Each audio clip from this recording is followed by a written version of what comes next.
40 expositores, 10 foros, forman este segundo cuerpo de actividades de los 3 que constituyen Congreso de Ciudades 2023. Estos foros, que continuarán todos los jueves de 11 a 13 horas, son un espacio de diálogo entre representantes sociales, políticos y académicos. Son reunidos por Congreso de Ciudades en esta sala, la sala de comisiones número 1 del ex Congreso en Santiago, con el objetivo de promover un diálogo mejor y permanente para mejorar la vida en nuestras ciudades. Las personas, las comunidades, los ciudadanos tienen ideas y demandas para mejorar nuestras ciudades y esperan decisiones de la autoridad política. Los expositores han sido elegidos por la experiencia que tienen en algunos de los más de 49 temas urbanos que mencionamos en nuestra convocatoria. Queremos que a partir de sus conocimientos nos cuenten aquí de su propia experiencia con la política, de las normas que establece o de las decisiones que toman los políticos impactando a la ciudad desde los municipios, las gobernaciones, el Parlamento y el Gobierno central. Por eso la pregunta común, el eje conductor de los 10 foros, es una sola. ¿Qué debe hacer la política frente a la crisis de nuestras ciudades? Nuestros invitados han vivenciado la relación entre sus conocimientos urbanos y la política, entre sus opiniones sobre la ciudad y las decisiones políticas. ¿Quién no ha deseado alguna vez decirle a la autoridad política algo sobre los dramas de nuestras ciudades? Y por otra parte, ¿cuántas veces la autoridad política ha vivido las dificultades que impone la normativa y los enormes desafíos técnicos necesarios para resolver los problemas de la ciudad?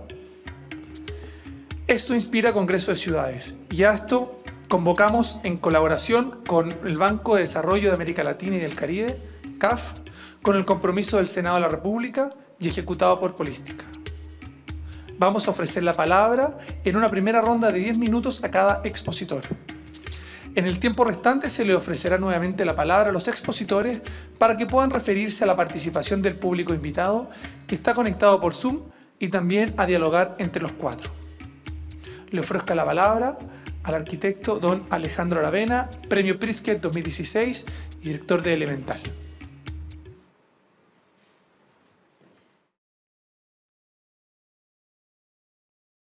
Y ahora lo voy a tratar de explicar y me avisan nomás cuando ya estemos en los 10 minutos, no hay problema, lo dejamos hasta ahí, lo puedo seguir.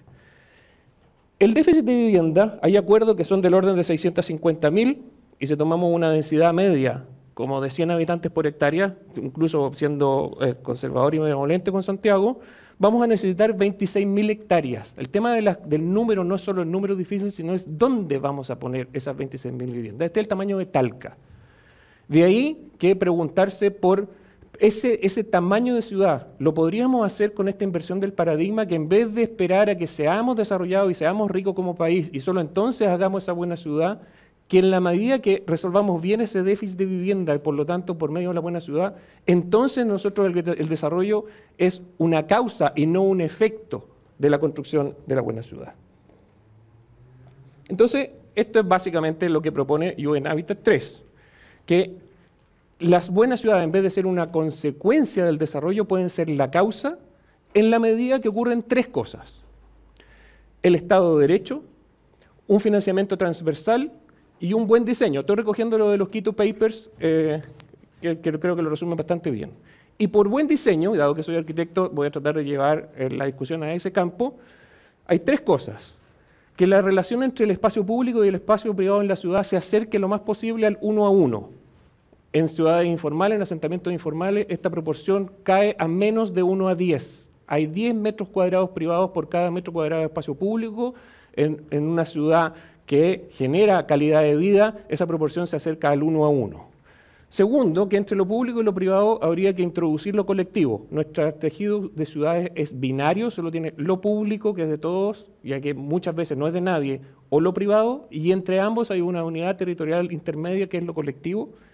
Y tercero, dicen los Quito Papers, es un urbanismo poroso. Es decir, frente a la escasez conteste con incrementalidad. Si no tiene plata ni tiempo para hacer todo el día uno, quiere un sistema abierto que en el tiempo permita ser mejorado. Y eso, entre otras cosas, permite una cierta diversidad y una intensidad urbana, una palabra que voy a retomar en un momento más. Esto que podría sonar a teoría, que solo quería compartir un video que nos recibimos hace no mucho de la Quinta Monroy en Iquique. Supongo que corre. Y los goles que vendieron acá la cagaron. Ya van como 30, 40 personas que han vendido sus casas. Y luchamos para estas casas nosotros, pues. Luchamos para que los quedáramos acá, pues. Y esto es una parte central. Si esta casa, así como la tengo yo, cuesta 70 palos. 70 millones y yo la voy a agrandarla. Imagínate. Un departamento en la esquina cuesta 80 palos. Y es más chico que esto. Yo he ido a reparar, yo he ido a pintar departamentos mucho más chicos que el que tengo yo. Mucho más chico. Y la gente la vendió se va a pegar las puñaladas cuando se dé cuenta que la cagó. Porque aquí es barato. Si yo me podría ir para Santiago de nuevo. Yo me fui 6 meses, voy a trabajar. No. Es más económico vivir acá. Mucho más económico. Mucho más económico. Económico. Tú te ahorras plata. Pues yo en Santiago no podía ahorrar plata. Aquí yo ahorro plata. Tenemos autos, tenemos de todo. Voy a tener en Santiago. La vida bonita que tengo no la habría podido tener en Santiago. Porque yo soy de gente pobre, pues tendríamos que haberme ido para la zona rural, para la zona de allá, Puente Alto, Lampa. Allá tendría que haberme dado casa. No como acá, porque aquí estoy en la zona central. Y vivir acá en Iquique es un privilegio. Es un privilegio. Alguien comentaba que no se escucha, pero muy en corto. Ah, ya. En corto, estas son viviendas que se hicieron en una política habitacional de 300 UF, de las cuales 270 eran subsidio directo, 30 eran de ahorro familiar. El patrimonio de esta persona hoy son 2.000 UF. Claro, ¿y por qué ha habido ese aumento de valor? Porque esa vivienda está en una ciudad, no en una acumulación de casas, en el centro de Iquique, con servicios, con educación, acceso a trabajo, salud, la playa. Y ahora, la alternativa en esa época era Alto Hospicio, pero no está tan mal Alto Hospicio si uno sabe cómo mirar, y quería de nuevo dar un par de ejemplos porque ahí hay alguna clave que de nuevo tiene que ver con canalizar la capacidad de las personas. Y la operación sitio, que uno dirá, pero ¿cómo vamos a volver atrás? Bueno, en verdad hay una enorme capacidad ahí, hay ciertas condiciones de diseño que tienen que, a 30, 50 años, pero en el caso de Alto Hospicio, para los que no se ubiquen, la Quinta Monroy está aquí, en el centro de Iquique. La alternativa era construir allá arriba, en Alto Hospicio. Entonces voy a andar mucho más rápido y probablemente lo que haya en la retina de Alto Hospicio sea esto, pero con la asistencia adecuada en autoconstrucción hay esto, en lotes 9x18. No pasa acá en Santiago, pero pasó allá, identificamos un conjunto de condiciones de diseño que en 9x18 permiten esperar que haya esto. Cuando digo esto, llamamos al corredor inmobiliario 6.600 UF, una casa en un lote de 9x18 en Alto Hospicio. Entonces, esta creación de valor de la ciudad que gatilla desarrollo en vez de ser consecuencia del desarrollo tiene evidencia empírica. Muy rápido, porque me quedan 2 minutos solo, nombrar esta idea de introducir lo colectivo entre lo público y lo privado, ¿no? Que esta unidad de asociación intermedia que de nuevo tiene consecuencias sobre el aumento de valor y que permite mantener acuerdos sociales y mejorar equipamientos, espacios colectivos en el proyecto, y voy a pasar rápido, en Barnechea, pero también ha pasado en Salamanca, o en Yungay, en Rancagua, o en Monterrey, en México. O estamos a puertas de la construcción, ya terminamos obra en el último piso, en Peñalolén, en Lo Hermida. ¿Qué no debe hacer la política? Que tiene que ver con estas cuestiones que tendríamos que a toda costa evitar. Un par de ideas. Una ciudad es una concentración de oportunidades, no una acumulación de casas. Oportunidades de acceso a trabajo, educación, salud, recreación, transporte. Una ciudad puede ser un atajo hacia la equidad y se mide por lo que se puede hacer gratis en ella. Es un mecanismo de redistribución muy potente. La ciudad, y en el tema de inequidad, no solamente tendría que esperar redistribución de ingresos, sino que la ciudad puede mejorar calidad de vida a pasos relativamente cortos.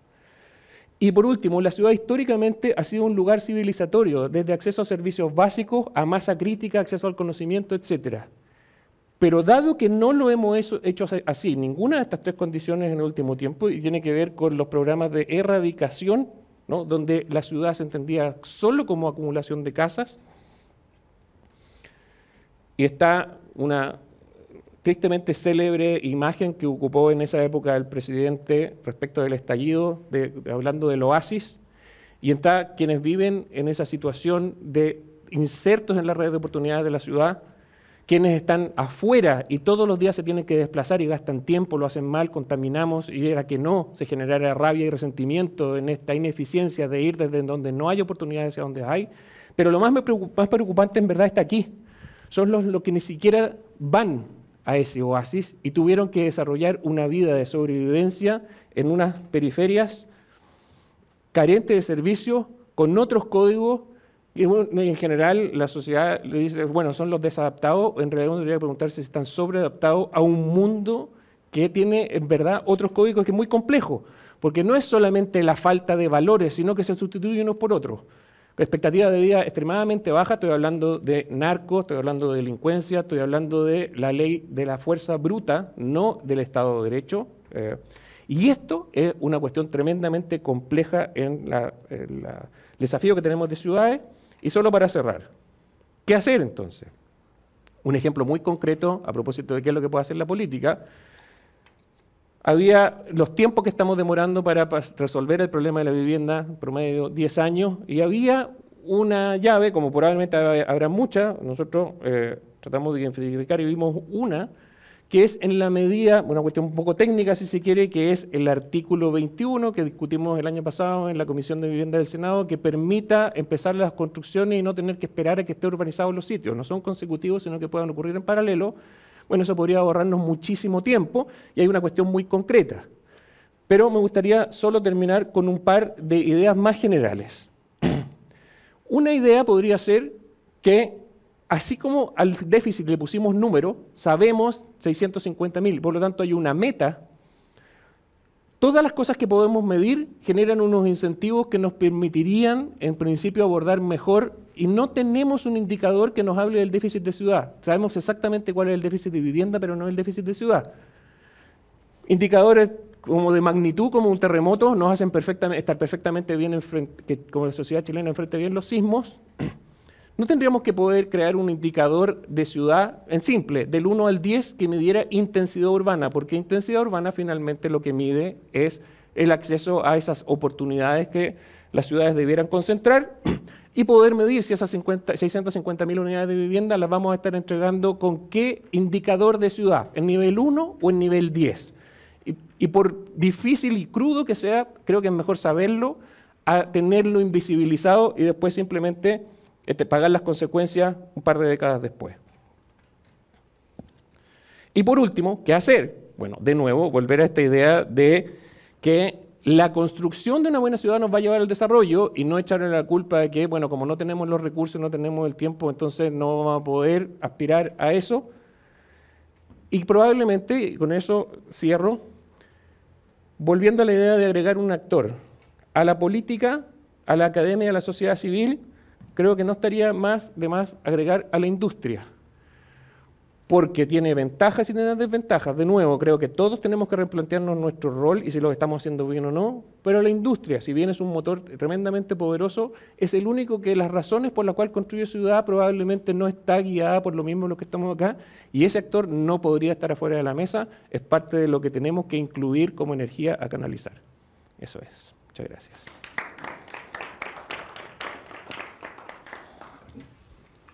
Muchas gracias.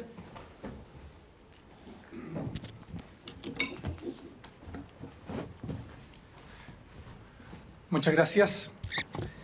Vamos a dar a conocer algunas opiniones que podrán comentar en la segunda ronda.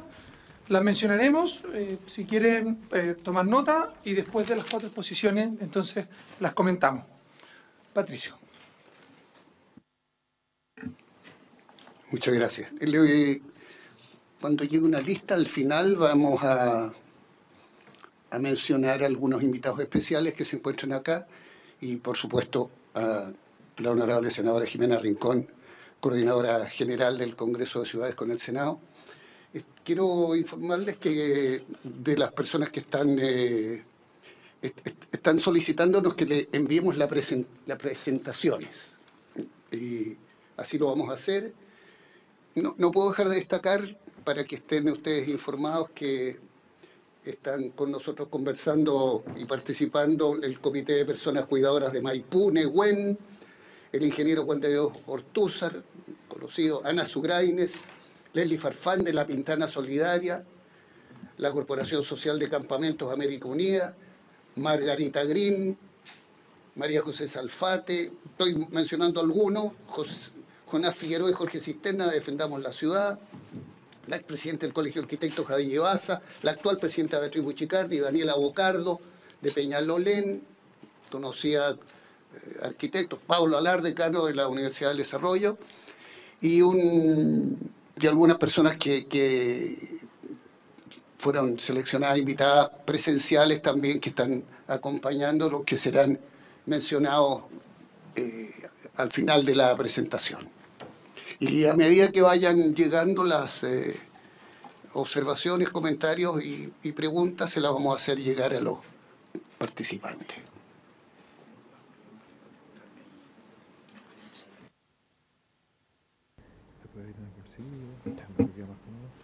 Muchas gracias. Voy a ofrecer la palabra a don Carlos Araya, jefe de la División de Política Habitacional, quien reemplazará en la exposición de hoy al señor Ministro de Vivienda y Urbanismo, señor Carlos Monte, que envió sus excusas.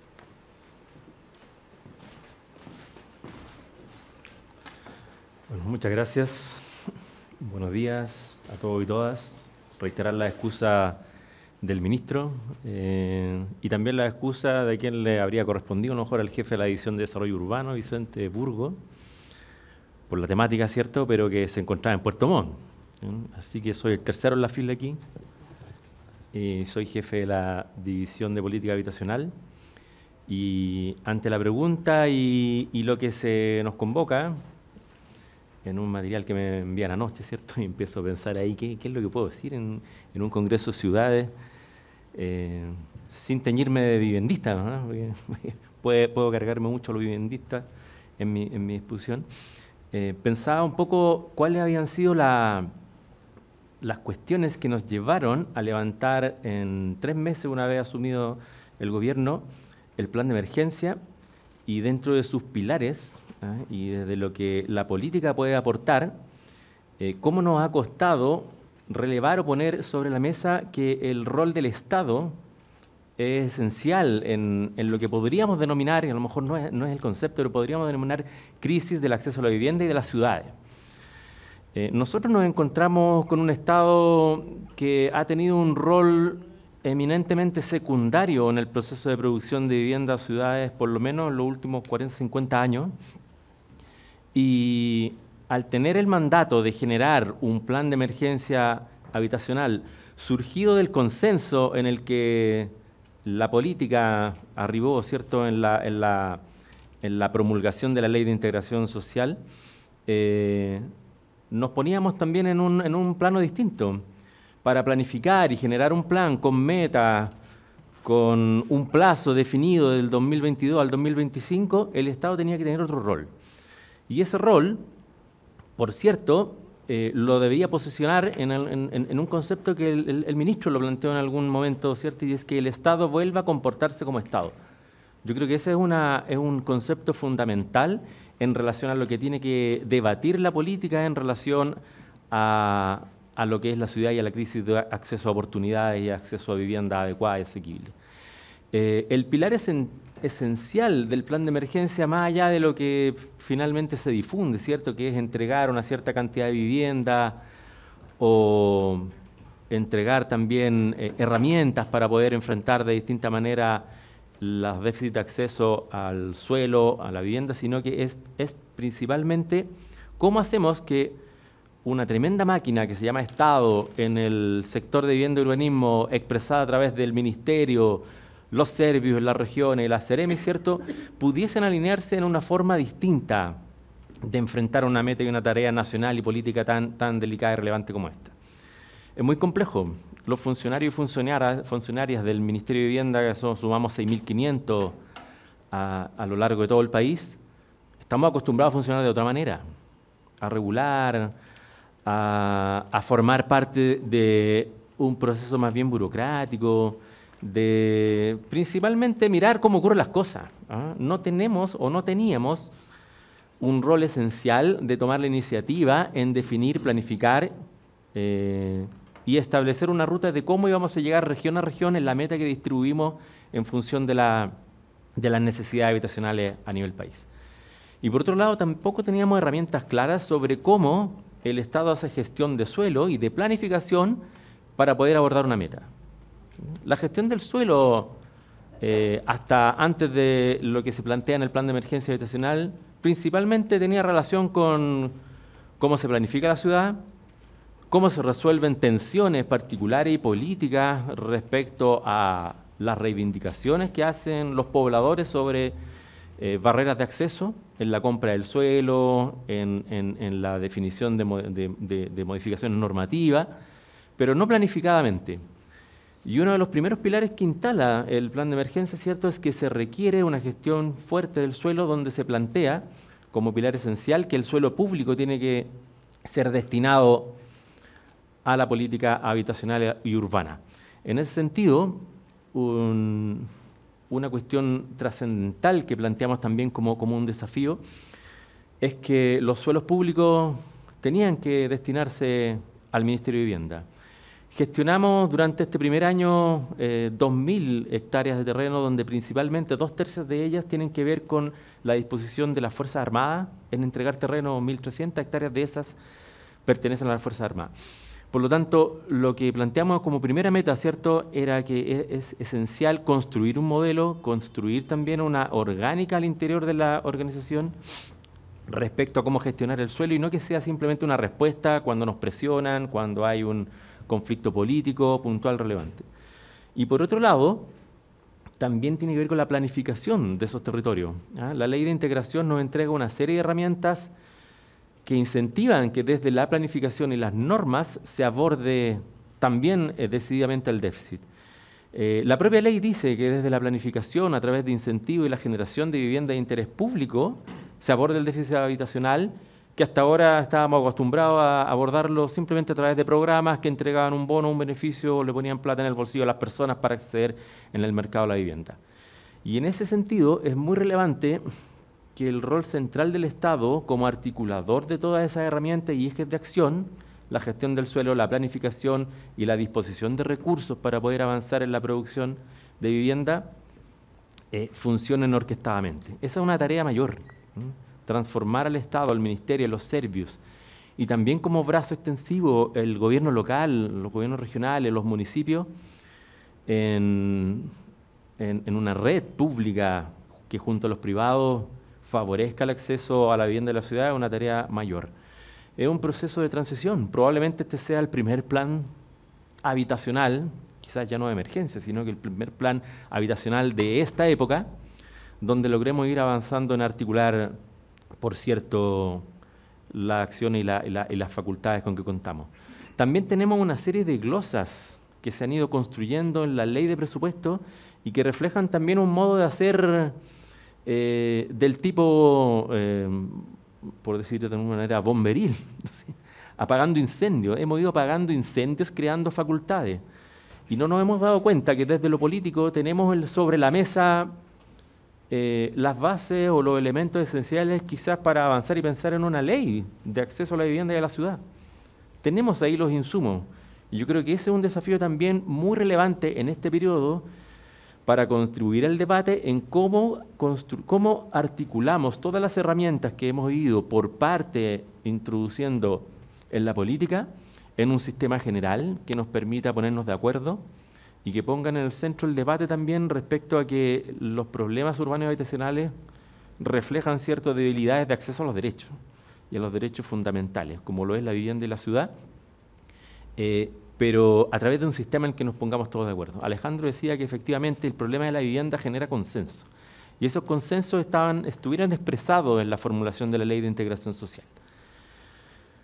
Creo que es muy esencial abordar y reconducir esta energía a propósito del plan de emergencia habitacional, que también entendemos que genera consenso. Nosotros hemos recibido desde la industria, desde los actores de la sociedad civil, desde la academia, el convencimiento de que el plan de emergencia habitacional es una tarea nacional y transversal y que genera consenso.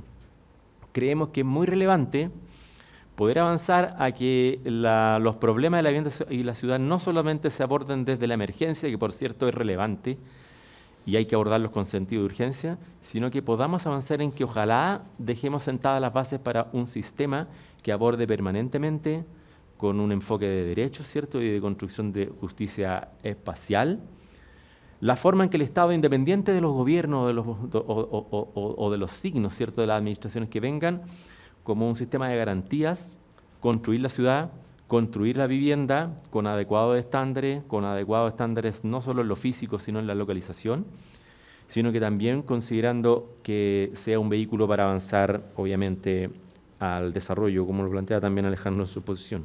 Y finalmente creo que es tarea del Estado, muy relevante, que todas estas normas, facultades o herramientas que se van disponiendo o se van diseñando desde el Estado se pongan en funcionamiento. Creo que ahí hay también un déficit. Tenemos una serie de herramientas que muchas veces quedan en lo escrito y no se transforman en soluciones reales. Creo que eso también le compete al Estado, cómo esas ideas que están escritas y están en la normativa, están en la ley de integración, son herramientas para la regeneración, se concreten en proyectos reales y en resultados también reales para avanzar en mejorar la calidad de vida de las personas. Creo que eso es muy esencial y es una tarea muy relevante de abordar. Muchas gracias.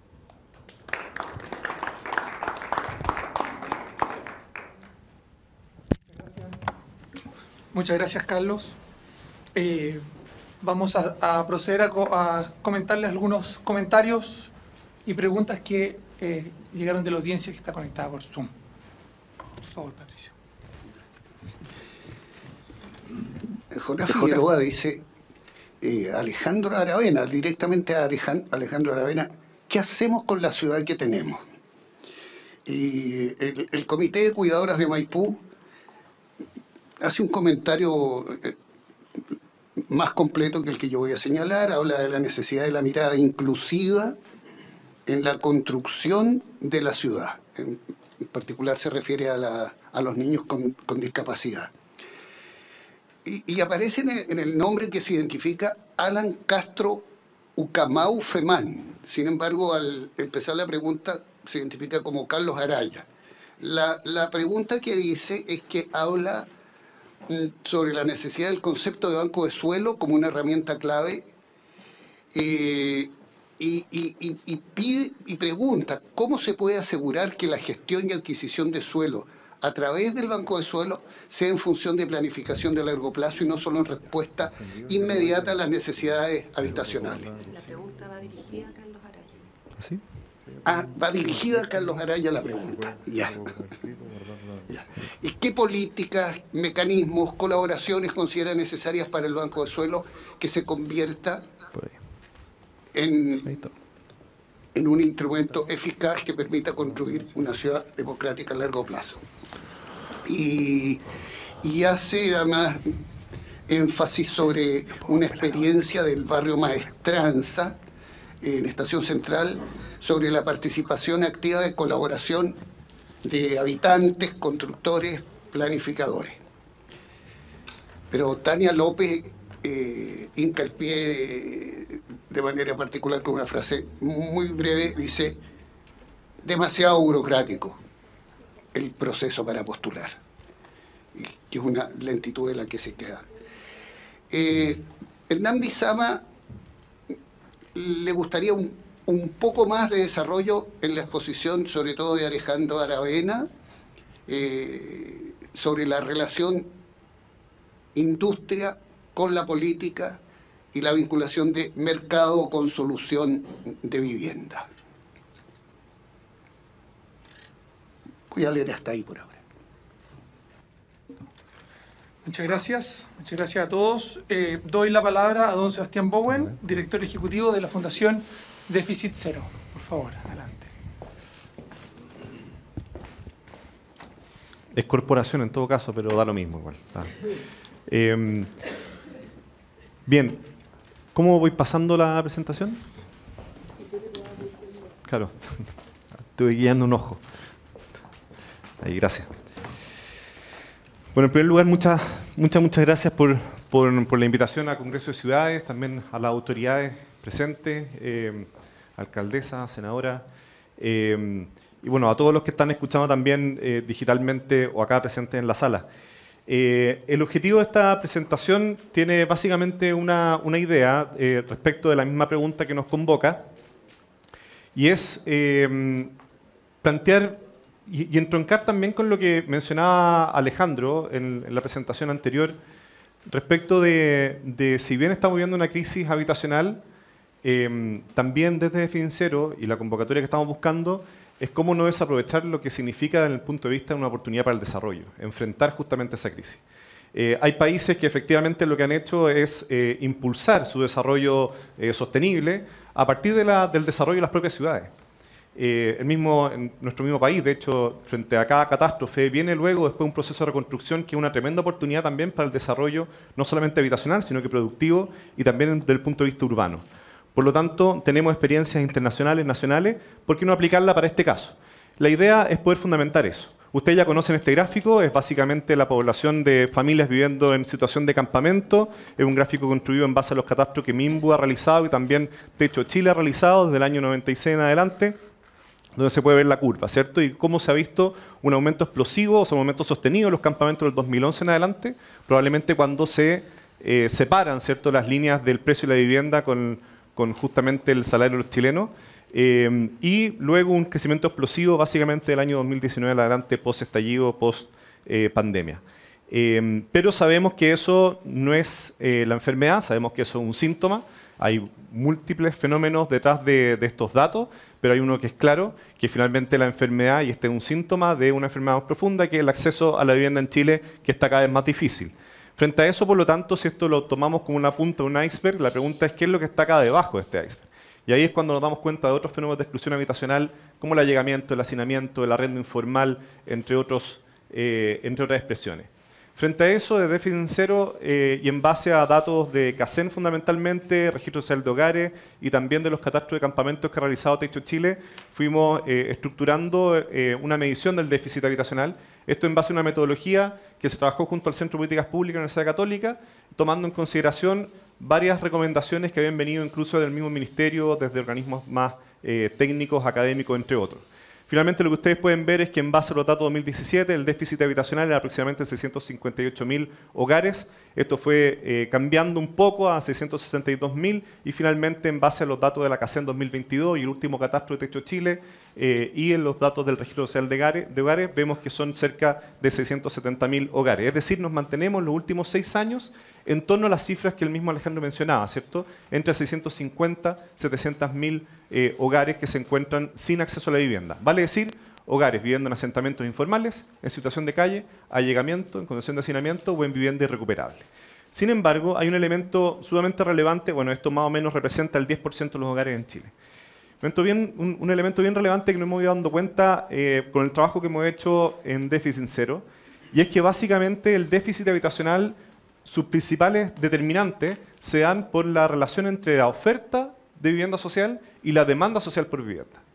Demanda social por vivienda no es lo mismo que déficit habitacional. Y quiero poner un ejemplo, ¿ya? Por ejemplo, familias que están arrendando, pero sin embargo disponen de más del 40-50% de sus ingresos en ese arriendo y sus ingresos son ya escuálidos, son familias que se encuentran en una situación de fragilidad habitacional. E incluso son familias que pueden postular subsidios. Subsidios de S49, de S19 u otro tipo, ¿ya? O incluso subsidios de arriendo. Por lo tanto, son parte de esa demanda social por vivienda, pero no del déficit. Y por lo tanto, lo que tenemos que estar mirando es esa demanda social por vivienda para de esa manera llegar a al acceso pleno a la vivienda. Dicho eso, lo que sacamos en nuestros datos son las curvas que ustedes ven acá. Esto es básicamente la oferta y la demanda social por vivienda anual. ¿ya? Tanto la real como la estimada. La real vale decir de datos concretos que se tienen a partir de los subsidios pagados justamente del Ministerio de Vivienda del MIMBU, y también a partir de datos que se obtienen fundamentalmente de censo, CACEN y otras fuentes de datos. Luego la estimada es a partir de ecuaciones o estimaciones que se realizan en base a distintas fuentes de información. Por ejemplo, en materia de la oferta, ¿cierto?, estimada, lo que se plantea es lo que se plantea dentro del plan de emergencia habitacional. Promedio, 65.000 viviendas anuales, ¿verdad? Y si eso lo proyectamos con mira al 2030, ¿ya?, suponiendo que eso se diera, y respecto de la demanda, lo que fuimos viendo fue la producción de familias que estarían en esta demanda social por vivienda en base a datos del INE, CACEN, en base a datos de CEPAL, en base a datos también de la misma Cámara Chilena de la Construcción. Con esta información finalmente obtenemos una demanda social que es acumulada y una oferta de vivienda social que es acumulada, ¿ya? Cuando vemos esta demanda acumulada entre el 2017 y el 2030, lo que nos damos cuenta es que la demanda acumulada se supera el 1.800.000 hogares. La oferta, justamente entre el 2018 y el 2030, llega a ser cerca de 786.000 hogares. Por lo tanto, se encuentra una diferencia entre los dos, por decirlo así, una demanda neta, ¿ya? En la actualidad, de cerca de 1.200.000, estos datos han sido bastante corroborados también con los datos que arroja la última CACEN 2022, y hacia el futuro estimamos que va a seguir manteniéndose por sobre el 1.000.000 de hogares esa demanda social por vivienda. Lo cual, si ustedes pueden ver, las curvas se van aproximando, pero a un ritmo muy lento, ¿ya? Por lo tanto, lo que nos dice esto es que si efectivamente queremos dar respuesta, no únicamente focalizarnos en la problemática del déficit habitacional por sí mismo, ni tampoco en alguno de sus específicos componentes, sino que en general en la demanda social que existe por vivienda, que es esta presión constante. Por lo tanto, frente a esto, nos damos cuenta que incluso considerando lo que se ha planteado desde el plan de emergencia habitacional, ¿ya?, el desafío que tenemos para los próximos 10 años en Chile supera el 1.000.000 de hogares. Entonces la pregunta es, ¿cómo podemos producir 1.000.000 de soluciones habitacionales adicionales a las que ya se podrían producir por la dinámica y por los actuales subsidios de aquí justamente a los próximos 10 años? En ese desafío, cuando pensamos justamente en ese tamaño del desafío, nos damos cuenta también de que esto supera más o menos los 90.000 millones de dólares en términos de inversión. Y esto es únicamente pensando que la inversión fuera netamente habitacional. Si multiplicamos esto por 2, al menos, para pensar en la inversión urbana de servicios que se requería al respecto, probablemente esto se aproxime justamente a los 200.000 millones de dólares, ¿ya? De esta inversión, lo que nosotros calculamos que entre el 50 y 60% podría ser, si se estructuran los mecanismos para atraer la inversión privada, justamente inversión privada y dando de esta manera un 40% para que sea inversión pública o gasto público. En base a estos datos también, y corroborando con lo que se mencionaba en presentaciones anteriores, lo que calculamos es que esto supera las 20.000 hectáreas de desarrollo urbano habitacional en el país. Dicho esto, les quiero mostrar más o menos cómo se compone ese millón, o cómo se compone hoy día la demanda. Hemos estructurado distintos análisis en base a distintas fuentes de datos. CACEN Censo 2017, CACEN 2017, 2020, 2022, Registro Social de Hogares, Catastro de Campamentos, MIMBU Techo, Banco Estado y MIMBU Conecta, donde se ha ido trabajando también en conjunto con el mismo Ministerio de Vivienda y Urbanismo. A partir de esos datos podemos darnos cuenta de lo siguiente: entre un 75 y 85% son chilenos, ¿ya? Más o menos un 23% prefiere el arriendo. Y eso es interesante porque si bien la gran mayoría prefiere la compra o la construcción, hay un porcentaje que está viendo en el arriendo una opción, ¿ya? En zonas céntricas esta preferencia supera de hecho el 50%, por ejemplo, en la comuna de Santiago. Aproximadamente 230.000 hogares son hogares unipersonales, frente a los cuales históricamente en Chile no hemos tenido algún tipo de política pública orientada específicamente a ese hogar, ¿ya? Más o menos el 60% se encuentra en las tres grandes zonas metropolitanas, RM, Valparaíso, el Gran Concepción. Más del 80% está inscrito por vía individual. Y eso es bien interesante, porque si bien los comités de vivienda, ¿cierto?, representan una gran proporción de esa demanda organizada, entre un 15 y un 20%, también hay una gran parte de la demanda que está postulando de forma familias individuales. Y esa demanda no se encuentra tan organizada. El principal contacto con esa demanda tienden a ser las inmobiliarias. Por lo tanto, la pregunta es a la política, ¿cómo conectarse también con esa demanda? ¿Ya? Y también el mensaje que hay desde el punto de vista de la política pública de cuáles son los incentivos que se están generando para que la demanda no se asocie, no se organice, sino que esté postulando de manera individual. Luego uno puede ver otros datos que son interesantes. Más del 80% prefiere quedarse en esa misma comuna. Aproximadamente un 15-20% se encuentra hoy día en asentamientos informales. Más de 25.000 familias, hogares están en situación de calle. 3/4 partes de toda esta demanda se encuentra en situación de allegamiento o hacinamiento. Más de 550.000 arriendan por sobre el 30% de sus hogares y pertenecen a los primer, segundo, tercer y cuarto quintil. Te voy a pedir 3 minutos más.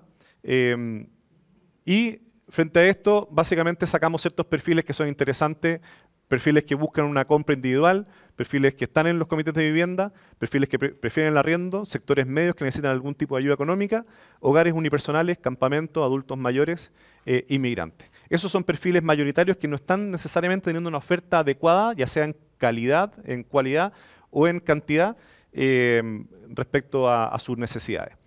Luego, cuando vemos la distribución territorial, lo que nos damos cuenta es que básicamente la región metropolitana más 7, obviamente se pueden ver otros lugares, pero son estas, nosotros hemos llamado como 15 áreas urbanas funcionales, ¿ya? Que responden aproximadamente el 70% de la demanda habitacional hoy día, ¿ya?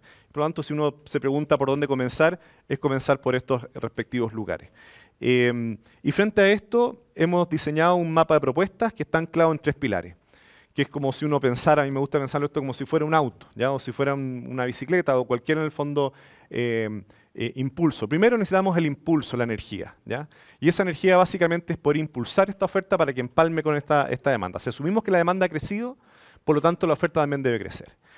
Y para eso hay distintas herramientas que nos podrían permitir en esa materia, frente a las cuales se están creando distintas propuestas en el plan de emergencia habitacional y en otros actores. En segundo lugar, diversificar la oferta. Si asumimos, por lo tanto, que la oferta ha cambiado y hoy día es más diversa, las soluciones también tienen que ser diversas. Y en tercer lugar, ahí también, por ejemplo, enganchamos y hemos planteado también distintas propuestas en materia de arriendo público y también desde el punto de vista de la organización de sitios, con lo que decía Alejandro, que va acompañado a esta vivienda evolutiva, a la autoconstrucción asistida o incluso a la vivienda industrializada. Y por último, ¿cómo conectar esta oferta? Si asumimos que la demanda está territorializada en ciertos lugares, por lo tanto dirigir esta oferta específicamente en ciertos territorios.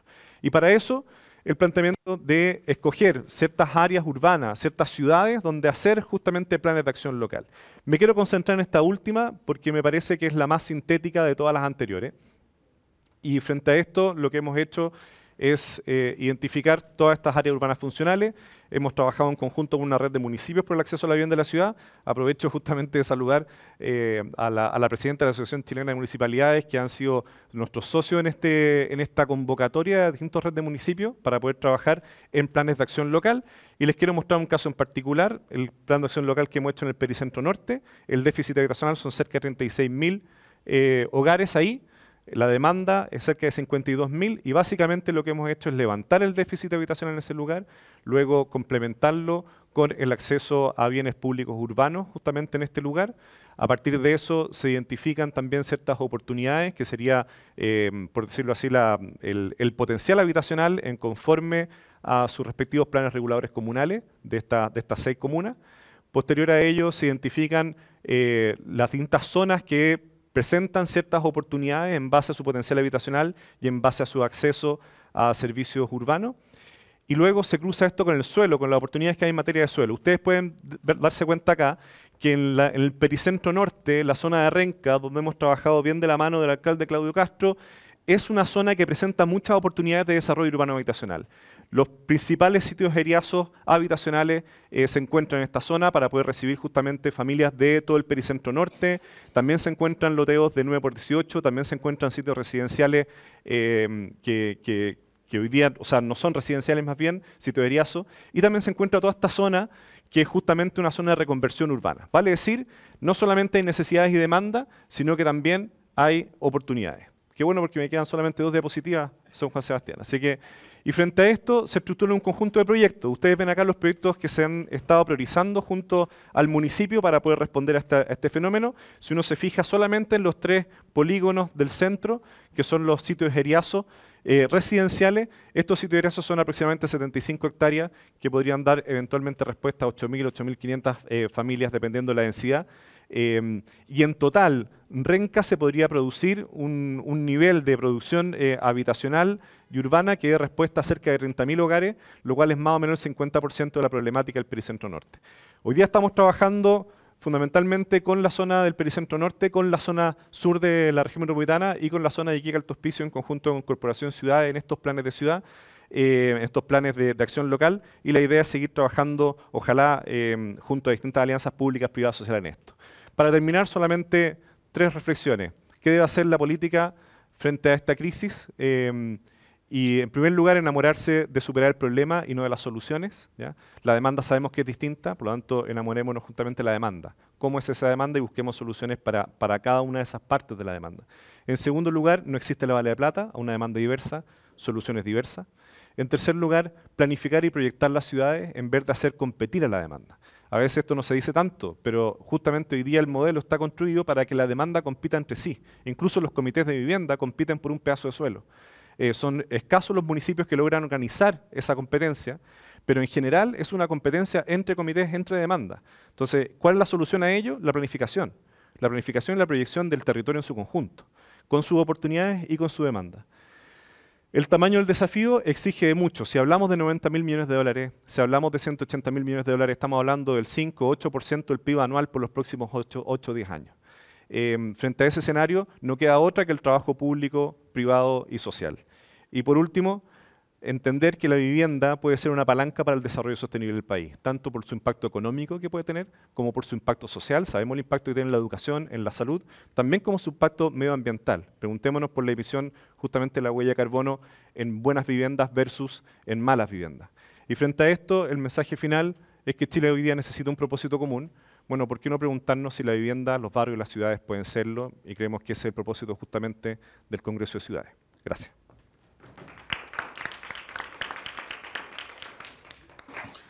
Muchas gracias. Pasamos a ver los comentarios de la audiencia. Quiero hacerles notar que hay 2 observaciones atingentes, precisos respecto al hacer ciudad. Juan Carlos Ursúa y Henry Bauer. Henry Bauer dice, se sigue entendiendo la ciudad como provisión de vivienda y gestión de suelo. Este es un congreso de ciudades, no solamente de vivienda. Los invitados escogen libremente el tema desde donde les interesa marcar la relación, la demanda hacia la política. Sin embargo, sobre ciudad está esa observación y otra que hace Juan Carlos Ursúa, diciendo que Alejandro Aravena, lo que según él hace la interpretación y dice, lo de Alejandro Aravena requiere un hito cero, un reseteo mental, colectivo, de cómo entendemos la ciudad. No me corresponde a mí emitir el juicio, sino a quienes de los panelistas quieran recogerlo, por supuesto, entre ellos Alejandro. Y Valeria Contreras y el Campamento América Unida insisten en distintos chats que vale la pena que ustedes le echen una mirada y con distintas frases. Solamente les selecciono para no excederme. Formemos mesa. Yolanda Castro, autoconstrucción sin riesgo. Se podría hacer autoconstrucción sin riesgo. Consideremos a los dirigentes para ser protagonistas en los proyectos, sin desmerecer el apoyo de las fundaciones, en todo el sentido de la palabra, agrega América Unida. Hay un entusiasmo en el chateo con respecto a esta demanda en particular de vivienda, de la organización y de los campamentos. Gracias. Muchas gracias a todos los que están participando.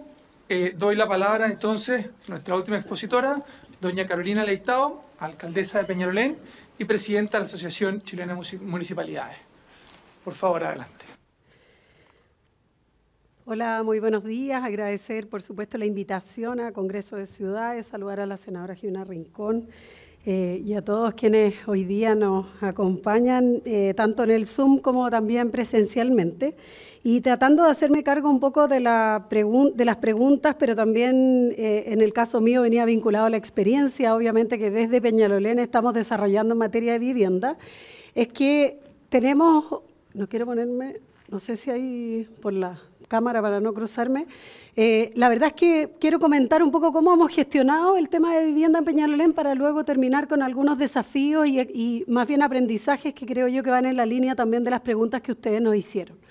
Lo primero es que nosotros hemos desarrollado tenemos una gerencia de vivienda, que así se llamó en un primer momento, donde relevamos esto como una unidad municipal con un carácter de dirección, de alguna manera, de ponerle responsabilidad directiva, donde se genera la gestión a través de un equipo que desarrolla distintas funciones. La gestión de suelo para vivienda social, es decir, buscar suelo, negociar, recibir a los comités para verificar que los suelos que ellos a veces han encontrado de manera independiente, estos suelos estén disponibles, habitables y cumplan la normativa.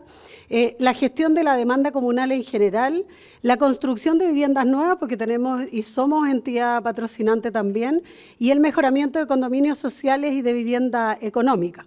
Y aquí también, en el caso de las viviendas nuevas, agregaría también lo que son los pequeños condominios, que es una experiencia que hoy día estamos viviendo y que hay un dato más bien de que es incipiente, pero que yo creo que también es una gran alternativa en el caso sobre todo de Peñalolén y de muchas comunas que tienen suelo, que tienen viviendas de estos terrenos de 9x18 que tú hablabas y que donde se pueden hacer estos pequeños condominios. Dale. ¿Qué es lo que nosotros hemos visto primero? Es que según los estudios del MIMBU, el déficit cuantitativo de la comuna son 6.962 viviendas y en el fondo el dato está entregado por en el fondo familias que están hoy día postulando a vivienda o que están gestionando y por lo tanto ese es el déficit que nosotros tenemos cuantificado. Y la meta que establece el plan de emergencia habitacional para Peñalolén hoy día es de 2.267 viviendas, es decir, hacerse cargo el 32,5% de ese déficit. ¿Cómo hemos desarrollado la gobernanza? En primer lugar, nuestra gerencia de vivienda organiza la demanda comunal en mesas de trabajo según antigüedad de los comités y se establece una prelación de acuerdo a criterios objetivos, antigüedad, condiciones de vulnerabilidad, participación en las mesas, y eso nos permite gestionar la demanda en el caso cuando encontramos un terreno y este terreno es adquirido por el Serviu y que por lo tanto dice, bueno, ¿de quién es? ¿A quién se lo vamos a dar? ¿Quién va a entrar en esas soluciones? Lo hacemos a través de estas mesas donde vamos desarrollando y un consejo de vivienda también que tenemos para ir visibilizando los temas y también los desafíos, los nudos críticos de la política de vivienda en Peñalolén. Y también la gerencia de vivienda gestiona alianzas público-privadas con otras instituciones y empresas. Y así como tenemos proyectos también que hemos ido desarrollando en conjunto, en este caso como lo mostró Alejandro, que también está más adelante el proyecto que estamos desarrollando en la Viña Cousiño, que da soluciones a familias también de Peñalolén y que se gestionó en una alianza público-privada y que de alguna manera también ha sido esencial para este proceso. Luego hay otra tarea que es la planificación y la gestión integrada. Y la gestión integrada es un componente principal en Peñalolén, porque la construcción de vivienda social debe ir acompañada del desarrollo de barrio, tenemos la convicción, y de la vida en comunidad, y para eso el acceso a bienes y servicios es fundamental. Y ahí yo quiero destacar que muchas veces nos ha pasado que muchos comités llegan con terrenos que son, por ejemplo, terrenos de equipamiento. Viene al Serviu y le dice, cámbiale el uso de suelo para que tengamos más vivienda. A veces terrenos que no están en condiciones para acceder a ningún bien o servicio relevante que esté en los alrededores. Y lo que nos ha pasado es que, claro, la demanda por vivienda hace y como que tensiona esta relación porque dice, bueno, pero constrúyame aquí porque yo necesito vivienda ahora. Y no es pelea, porque en realidad que nuestra convicción y por otro lado lo que hemos transmitido a los comités es que no solo necesitamos construir viviendas, sino que necesitamos construir barrios. Y por lo tanto, de los terrenos que logramos tener, a veces son grandes terrenos, lo que necesitamos es, junto con construir la vivienda, convencer a los comités de, por ejemplo, generar el que está acá, el proyecto del Sausal, por ejemplo, que está en Las Torres con Vespucio, que tiene más de 600, en total el proyecto, más de 600 viviendas, y logramos instalar un pequeño espacio que logramos reservar para desarrollar un polideportivo, por ejemplo, cosa que además no hay en todo el sector de San Luis. Pero no fue fácil, no es que llegáramos y diseñáramos el proyecto y estuviera instalado ahí el polideportivo, sino que tuvimos que hacer una negociación con los comités para poder concentrar todos los espacios de equipamiento en un lugar, para poder desarrollar, porque había una visión distinta respecto de cómo hacer, por decirlo así, hacer rendir el terreno. Y nosotros en eso hemos tenido una convicción permanente de que aquí lo que hay que hacer es construir barrios, y siempre tratamos de poner los ejemplos, probablemente, obviamente, malos ejemplos de donde se ha buscado densificar sin ninguna mirada desde el punto de vista del desarrollo urbano. ¿Cómo hemos enfrentado esto? De manera muy concreta frente al déficit y la crisis habitacional. Estos son, por ejemplo, algunos proyectos. El proyecto Antupirén 10.001 son 360 viviendas, además un proyecto que tuvo, si ustedes recordarán, una pelea con algunos vecinos de aledaños a este proyecto, donde llegamos hasta la Corte Suprema, y la verdad es que fue una lucha bastante emblemática porque tiene que ver con la integración social y tiene que ver también con la visión del desarrollo comunal y también cómo queremos defender, junto con defender, digamos, el derecho de las personas a vivir y a quedarse en una comuna y a poder tener un espacio, también a cómo eso se compatibiliza con la zona y cómo se desarrolla. Esto está casi en la precordillera y por lo tanto tenía también ciertas características y también tenía vecinos a los cuales, y el proyecto se hace cargo también de esa vecindad y de cómo se compatibiliza con esa vecindad. El proyecto Campo Lindo, que se lo inauguramos la semana pasada con el ministro Montes, el proyecto Las Perdices, que es un proyecto para 104 familias, y el proyecto Parque Los Encinos, que es el que comentaba Alejandro, que estamos trabajando justamente. Alejandro ha sido fundamental en el desarrollo de este proyecto, que es justamente lo que busca es desarrollar por primera vez, porque estas son las primeras viviendas que se están construyendo en Peñalolén para subsidios con crédito hipotecario. Nosotros no había, porque no había incentivo para las inmobiliarias de desarrollar proyectos de este tipo. Solo hay dos hoy día, que es este proyecto del Parque Los Encinos y otro que es el que logramos en el Sausal, que hay una parte de las viviendas que son proyectos integrados, digamos, con crédito hipotecario. Y son los únicos dos proyectos, y eso es un gran desafío, porque en el fondo hay un grupo de personas que pueden acceder a vivienda, que pueden acceder a un crédito, y en la comuna no había oferta. Y este proyecto de alianza público-privada nos permitió justamente poder desarrollar esta iniciativa. Además, la gracia, y bueno, Alejandro no lo va a decir, pero lo voy a decir yo, es un proyecto maravilloso que fue desarrollado más con participación ciudadana, que contempla un parque que enfrenta a estas casas departamento, porque son dúplex, y este conjunto habitacional son todas iguales, es decir, todas las viviendas independientes del subsidio al cual acceden, tienen los mismos metrajes, las mismas características y el mismo diseño. Lo único que cambia es la forma de acceder a ellas, pero tienen la misma estructura. Y eso creo que tiene que ver también con cómo uno diseña y desarrolla un proyecto en perspectiva, digamos, y con la comunidad. La siguiente.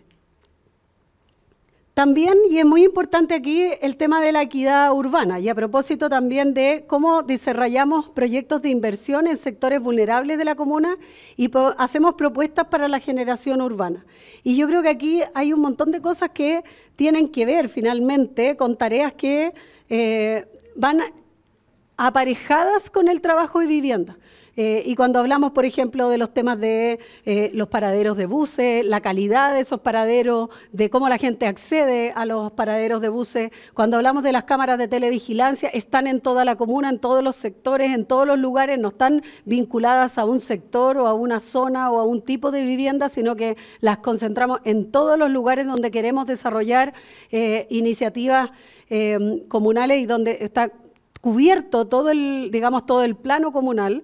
Cuando retiramos los microbasurales, que es muy importante porque también hoy día tenemos zonas de microbasurales que son muy importantes. Cuando hacemos un proyecto de vivienda generamos también un trabajo de tratar de evitar y de alguna manera de recomponer ahí el tejido social para evitar la proliferación de los microbasurales.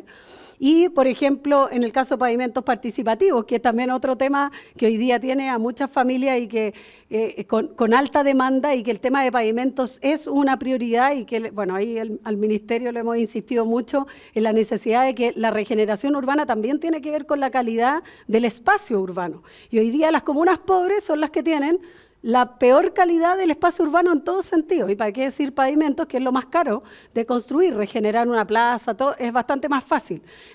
Tiene obviamente menos costos, se puede postular PMU, etcétera, pero todo lo que es pavimentación tiene un alto costo, y eso es como cuando hablamos del vidrio roto, ustedes conocen la teoría del vidrio roto. En el caso de los pavimentos pasa un poco lo mismo. Cuando hay una zona antigua con pavimentos rotos, con todo, es como que todo estuviera feo, es como que todo estuviera malo, porque no se ve todo lo demás. Y por eso, y además porque hoy día obviamente hay mayor circulación además de vehículos, o el mismo transporte público que pasa por esas zonas. Siguiente. ¿Qué es lo que hemos hecho concretamente en materia de vivienda en Peñalolén? La verdad es que hemos entregado 1.178 viviendas desde el año 2019 ya en 4 proyectos. 1.006 viviendas que están actualmente en construcción en otros 4 proyectos, y tenemos 1.183 viviendas que están en preparación, es decir, los terrenos y los comités ya están beneficiados, pero se están preparando los proyectos, y son 6 proyectos lo que estamos haciendo. ¿Qué es lo que quería comentarles yo respecto, y al final, en el último minuto que me queda? Yo creo que esta es la experiencia que nosotros hemos vivido en Peñalolén, nos plantea grandes desafíos. Uno de los principales desafíos es mirar la integración como una oportunidad y no como una amenaza. Eso ha sido un trabajo que hemos hecho como comuna, no ha sido fácil. Yo he tenido peleas importantes para defender el derecho de las personas de Peñalolén a quedarse en Peñalolén, y es una conversación que probablemente hace unos años atrás era más difícil. Hoy día yo diría que se ha ido encontrando ciertos caminos de diálogo, pero no es fácil la integración, y todo el mundo la nombra, pero esto es como, todo el mundo es bonita en el discurso, pero cuando se te va a vivir al lado en condominio de vivienda social hay mucha discriminación, muchos estereotipos también, y hay muchas fórmulas de ver eso como una amenaza. Y nosotros hemos trabajado en la comuna y hemos demostrado que cuando hay integración se producen muchas potencialidades, ¿ya? Y eso ha sido un trabajo que no ha sido fácil, y que hoy día nuestra ciudad requiere de más integración en una ciudad que es tremendamente segregada. Y eso tiene que ver mucho con la regeneración urbana. Yo estoy convencida de que los barrios tiran para arriba, no para abajo, porque la potencialidad de lo que se ve bien, lo que se ve bonito, lo que la gente quiere, la gente aspira más, no aspira menos. Y por lo tanto, siempre cuando tiene algo que se ve bien al lado, quiere que su barrio se vea igual y mejor que el que está al lado. Entonces yo creo que es una gran oportunidad, pero eso es un trabajo que hay que hacer, porque nuestra ciudad y nuestras ciudades son muy segregadas. Segundo, yo creo que el tema del acceso al crédito es un temazo que es para otra conversación y otro seminario, porque eso debilita mucho las posibilidades de las personas a tener bien. Hoy día la gente paga 400.000 pesos de arriendo en una pieza sin baño para vivir en una media agua con 5 o 6 personas. Eso, además de ser indigno, es una barbaridad desde el punto de vista económico, pudiendo pagar un dividendo, pero no hay crédito porque no hay acceso al crédito, porque no pueden justificar ingresos. Mucha gente tiene ingresos informales, trabajan en las ferias, en las colas de la feria, trabajan en lugares que no tienen cómo acreditar un ingreso y finalmente no tienen acceso al crédito. Luego, los incentivos para la remodelación urbana yo creo que son fundamentales en el tema de poder gestionar nuevas viviendas. Hoy día tenemos viviendas de 37 metros cuadrados. Lo que se debe hacer eso es demoler, reconstruir, redensificar y hacer proyectos. Bueno, ahí Alejandro los ha visto, que son los que enfrentan justamente en Avenida Los Presidentes. Además de ya no cumplir con ninguna normativa, claramente uno debiera pensar en una remodelación urbana con mayor densificación en zonas que están al lado del metro, de las autopistas, etcétera. Por supuesto, el tema de la movilidad habitacional, lo dijo también Sebastián. Yo creo que en esto es muy importante el tema de cómo uno piensa, por ejemplo, el tema de las familias jóvenes, personas mayores, son realidades distintas. Hoy día tenemos un sistema habitacional muy rígido, donde tú tienes tu vivienda, la tienes por 20 años, donde la persona cuando ya la tuvo una vez no puede tener otra, pero si es persona mayor, uno puede pensar que la gente se quiere no solo bajar al primer piso, también quiere reducir los espacios.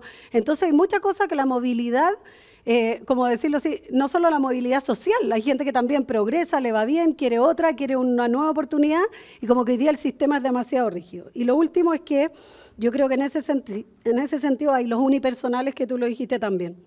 Creo que lo otro es fortalecer el tema de los arriendos. Yo siempre digo que cuando el Estado no se hace cargo de algo, siempre hay alguien que se hace cargo y lucrando. Hoy día el tema de los CITE construidos en estos mismos sitios de 9x18 para habitar no sé cuánta gente, el tema de la migración es un tema, la gente se aprovecha.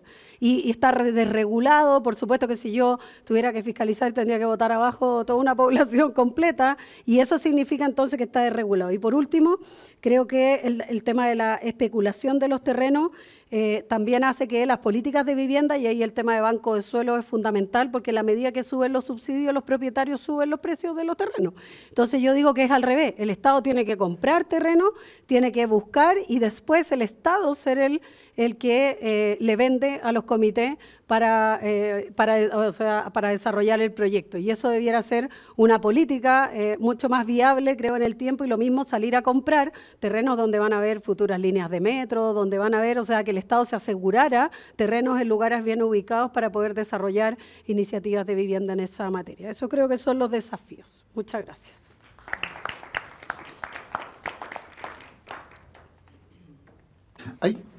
Hay dos expositores que les sugiero a ustedes que, dos participantes del debate, que les sugiero a ustedes que lo lean más bien en el chat, porque es una consulta y exposición demasiado completa para Carlos Richard, a propósito del presupuesto anual de Chile y las cifras. Léanla en el chat, es bastante extensa. Lo mismo les propongo respecto a la exposición que hace Alan Castro en el chat, que acaba de agregar otro párrafo más, de manera que les propongo que lo lean en el chat a propósito. Parte hablando sobre la diferencia, a considerar la diferencia entre el negocio inmobiliario post-catástrofe y las posibilidades reales de desarrollo inclusivo y sostenible. Insiste en el tema del replanteamiento del financiamiento de vivienda de una manera bastante completa que vale la pena que ustedes la revisen. Y Patricio Gross, cierro con este comentario, porque hay varios comentarios más, saludos y agradecimientos, felicitaciones, en fin, que ustedes las pueden ver. Patricio Gross, que, bueno, es un honor que esté participando con nosotros, lo hemos invitado especialmente justamente por eso, por sus conocidas capacidades, deja planteada la preocupación que a partir del problema del déficit de suelo, revisar lo que son la necesidad, a su juicio, de procesos expropiatorios en el marco de una definición de la planificación urbano-territorial. Eso es. Muchas gracias a los expositores y a la audiencia. Vamos a terminar a las 3, a lo mejor nos pasamos unos minutos, y por ahora le ofrezco la palabra a los panelistas, perdón, a las 13 horas.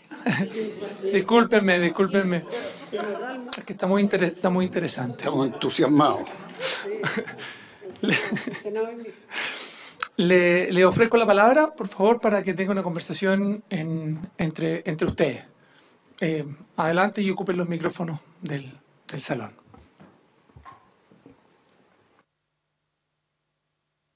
Alejandro, adelante, por favor. A ver, tratando de juntar un par de las preguntas, lo de qué hacemos con las ciudades que tenemos, de Jonás Figueroa, y después alguien, creo que era la persona de Ucamau, el tema del banco de suelo. A ver, ¿qué hacemos con la ciudad que tenemos? Yo creo que se habla mucho de regeneración urbana y de densidad, es un término que casi todos tenemos muy de cerca, casi de conocimiento popular. Sería bueno, creo, empezar a hablar de intensidad urbana.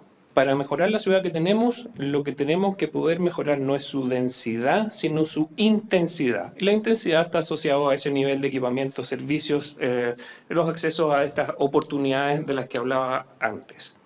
La lógica hasta ahora es que si las oportunidades están en A y la vivienda con este tipo de ciudad, que más bien fue acumulación de casas que construimos, están en B, y para ir de A a B lo hacemos mal y nos demoramos y contaminamos, hay disposición a invertir en cómo hacer más eficiente ese ir desde B hacia A. Bueno, por de pronto sería ideal poder instalar B en A. Y hay estrategias de diseño que permiten en principio poner vivienda ahí donde están las oportunidades. Esa sería es la primera que uno trata de hacer. Pero cuando eso ya no ocurre, y volviendo a lo de Jonás Figueroa, cuando ya esa ciudad que tenemos no tiene ese nivel de intensidad urbana y solo tiene casas, entonces no hay problema para que invertimos en sistemas para ir desde B hacia A de la mejor manera posible. Cuando digo no tenemos problema, estoy hablando de línea 4 del metro, 4.000 millones de dólares, porque cuesta mucho ir de B a A. Por 4.000 millones de dólares, uno se podría preguntar, ¿y por qué no instalamos A en B? ¿Por qué no hacemos ese conjunto de acciones que, si el Estado generó esa periferia carente de servicios, que sea el Estado ahora el que llega allá con esos servicios que hoy esa acumulación de casas no tiene? Entonces, si lo ligo al tema del banco de suelo, me parece perfecto, banco de suelo. ¿Pero para qué? Y para extremar el argumento, ¿para vivienda? No. Yo haría el banco de suelo para esas oportunidades. Que el banco de suelo sea para instalar el acceso a educación, salud, trabajo, recreación, ahí donde hoy no lo hay. Por lo tanto, invertir en la noción de del déficit de vivienda al déficit de ciudad, para lo cual deberíamos tener un indicador y que la inversión del Estado se puede hacer por lo demás de manera mucho más coordinada, es para lo que el Estado está preparado cuando puede llegar con este conjunto de acciones sectoriales integradas en este aumento de la intensidad urbana.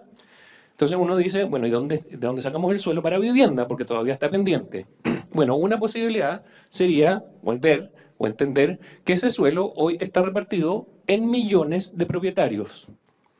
Solo en Santiago hay 200.000 lotes 9x18 en un piso en promedio.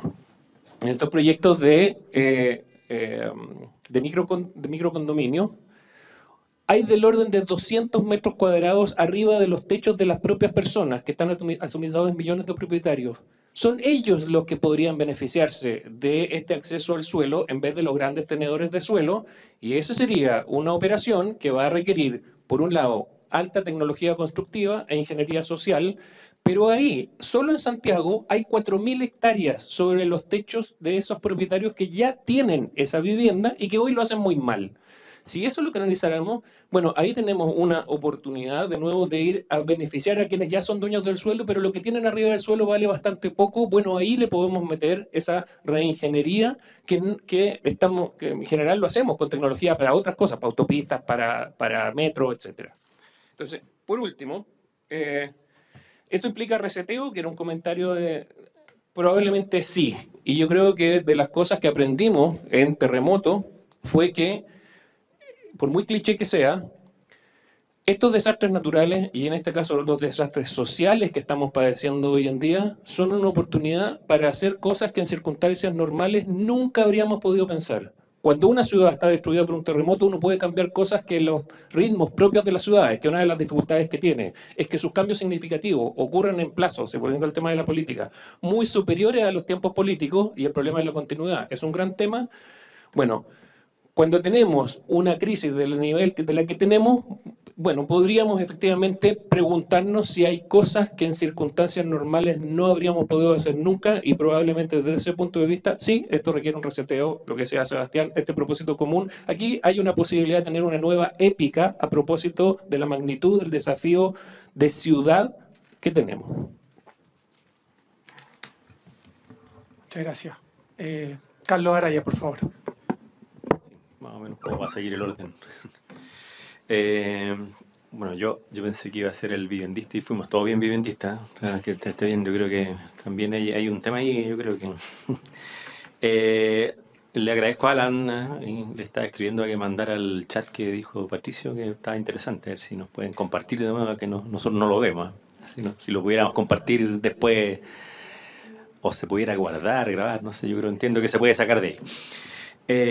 Y creo que en la consulta que hace Alan está buena parte de la respuesta, porque yo creo que él está bien claro, que por la experiencia que tuvieron ellos en Ucamau, que es muy inspiradora y también nos ha permitido también replantear cosas y plantearnos cómo actuar en relación al acceso a la ciudad y a la vivienda desde la comunidad organizada. Para nosotros lo social también es muy relevante dentro del plan de emergencia habitacional, o sea, los constructores de ciudad principalmente son los pobladores a través de su gestión.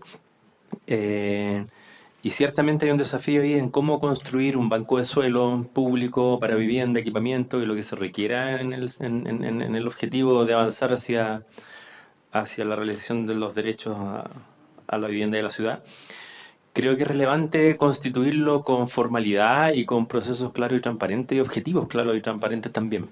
Y eso yo creo que un primer paso es lo que plantea el plan de emergencia, pero por cierto hay que construir un modelo más estable y permanente y que también le dé certeza a las personas, como bien lo decía la alcaldesa, que ha intentado avanzar un poco en esa línea, de cómo vamos a acceder, cuáles van a ser las reglas, cómo sabemos que no van a haber preferencias del motivo que sean, y que por lo menos en un horizonte que sea corto, mediano o si incluso fuera largo, por lo menos que se entiendan las reglas de cómo se gestiona el suelo para los proyectos y para la vivienda principalmente.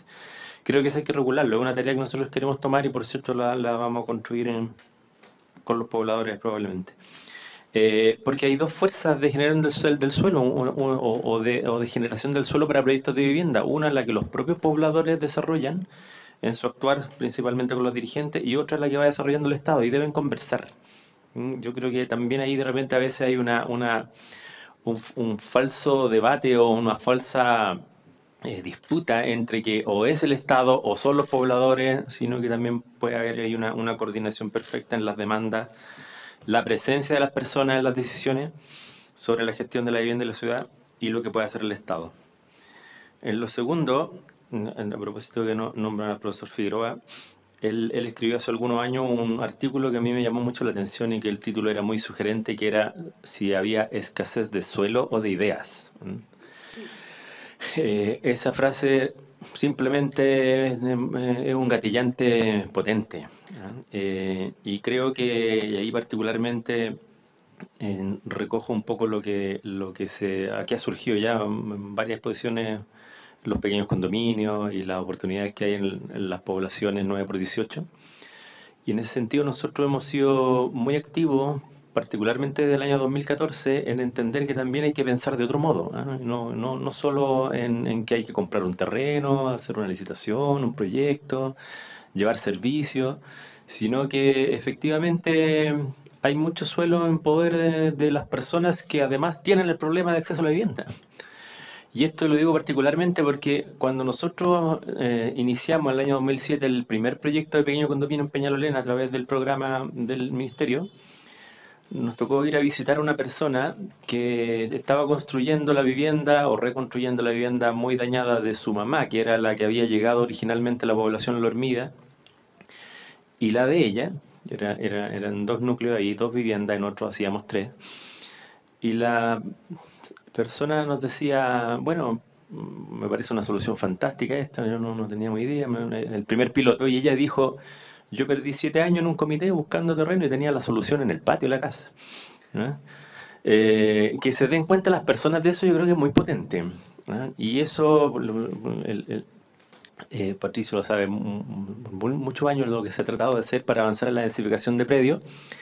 Pero lo que nosotros teníamos claro en cierto momento cuando empezamos levantando este programa era que las personas tenían que entender de qué se trataba y más que se tratara de resoluciones o decretos o reglamentos que la verdad no le importan a nadie, sino que había que ver de qué significaba esta cuestión. Por lo tanto, creemos que hay una oportunidad muy relevante. Hemos avanzado desde que se lanzó el programa, se piloteó en el incendio de Valparaíso primero y se instaló el 2017, en que efectivamente hay una oportunidad de densificación con potenciales enormes. Solamente siendo muy conservador, con esto termino, nosotros en un estudio que está trabajando la Facultad de Arquitectura y Urbanismo de la Universidad de Chile, se presentó hace un mes un potencial de, por lo bajo, 60.000 viviendas para resolver a través de la modalidad de pequeños condominios, siendo muy conservador, considerando que 1 de cada 10 familias tuviera las condiciones, los lotes según su regularidad, es decir, siendo muy restrictivo. 60.000 viviendas es una proporción relevante del déficit, solo con esta vía, en esta solución y en esos territorios. El déficit principal, si uno lo mide con los indicadores tradicionales, ¿cierto? Que hoy día pueden estar en cuestión, porque yo creo que hay que avanzar en eso. Si lo mide desde la perspectiva tradicional, con la CACEN y los instrumentos que tenemos, el déficit se concentra en allegados que viven en muy pocas comunas que calzan exactamente con los lotes 9 por 18. Por lo tanto, yo creo que creemos que es una herramienta central y a la que hay que hacer muchas modificaciones para avanzar, porque por cierto también está muy trabada por aspectos normativos y otras cuestiones así. En eso estamos trabajando ahora. También estamos hoy día haciendo una nueva modificación a la ordenanza, y bien lo sabe la alcaldesa, las trabas que han habido, para poder removerla de una vez por todas y poder avanzar más decididamente por ahí. Muchas gracias, Carlos. Sebastián, te doy la palabra. Ahí sí, se escucha un par de comentarios a partir de la conversación que ha salido. Lo primero es sobre el plan de emergencia habitacional, que creo que ha estado en el trasfondo de toda esta conversación y en el trasfondo de la política habitacional de los últimos meses también. El plan de emergencia habitacional, que quiero poner 3 puntos. El primero es que logra traducir en una urgencia institucional lo que es una urgencia, o lo que era y está siendo una urgencia que es social.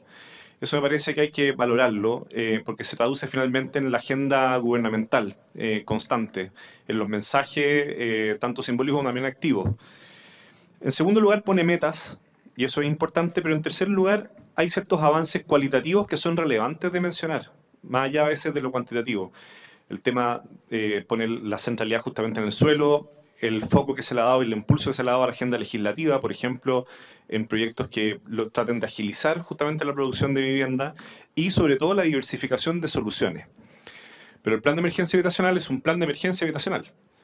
Entonces, sobre ese plan de emergencia habitacional y sobre sus buenos resultados que pueda tener, aparte de la colaboración, o sea, partiendo por la colaboración de todos los actores, es que se puede construir finalmente, y entendiendo la magnitud de la demanda, la magnitud de la problemática y la magnitud de la oportunidad que tenemos por delante, es la construcción de finalmente un pacto urbano habitacional entre distintos actores, donde me parece que la motivación del Congreso de Ciudades, tratando de vincular a la política justamente con esta temática, es central. Ahora, para poder producir ese pacto, ciertas oportunidades que se pueden vislumbrar. La primera es en materia de infraestructura. O sea, hoy día estamos con toda una inversión de 7.000 millones de dólares pensadas para Trenes para Chile. Se acaban de anunciar justamente nuevas líneas de metro. Y en torno a eso, ¿cómo se va pensando el desarrollo habitacional y el desarrollo de servicios en función justamente de ese desarrollo de infraestructura? Una de las grandes barreras que tenemos hoy día probablemente para avanzar es la distinción sectorial que tenemos al momento de pensar la ciudad. Entonces, si no se va pensando en la infraestructura en función justamente también de lo que podría darse en materia habitacional, vamos a tener siempre un problema. Una segunda oportunidad que tenemos es la industrialización. Hoy día aproximadamente, entiendo, son 7.000 las viviendas que se producen de manera industrializada. Pero resulta que hay una distinción, hay una distancia entre quienes industrializan y la demanda, ¿ya? Y por lo tanto, esa industrialización no puede explotar con más fuerza, a pesar de que existe la inversión para ello. Hoy día, justamente a partir del plan de emergencia habitacional, se ha creado la resolución 390 a partir del decreto supremo 49, que justamente logra distinguir, y de hecho, si no me equivoco, Alejandro lo mencionó, Carlos también, logra distinguir la urbanización de la construcción, lo cual da abre una ventana para poder generar una mayor fuerza desde el punto de vista de vivienda industrializada. Lo cual, si se proyecta en el tiempo y se planteara que al menos, ¿cierto?, un 20% de las soluciones habitacionales que se requieren de aquí en los próximos 10 años sea en base a vivienda industrializada, nosotros estaríamos multiplicando por 3 o por 4 la capacidad que tiene justamente el país de producir aquello. Incluso eso podría generar los incentivos para hacer una materia de exportación de vivienda industrializada dentro del continente. Entonces hay una tremenda oportunidad, sobre todo además con la materialidad que tiene Chile, de poder ahí ver una posibilidad de crecimiento habitacional, ciertamente también sostenible y al mismo tiempo económico. Una tercera oportunidad es el arriendo. Y con esto quiero ser claro, la principal política en Chile es hoy día y va a seguir siendo la vivienda en propiedad.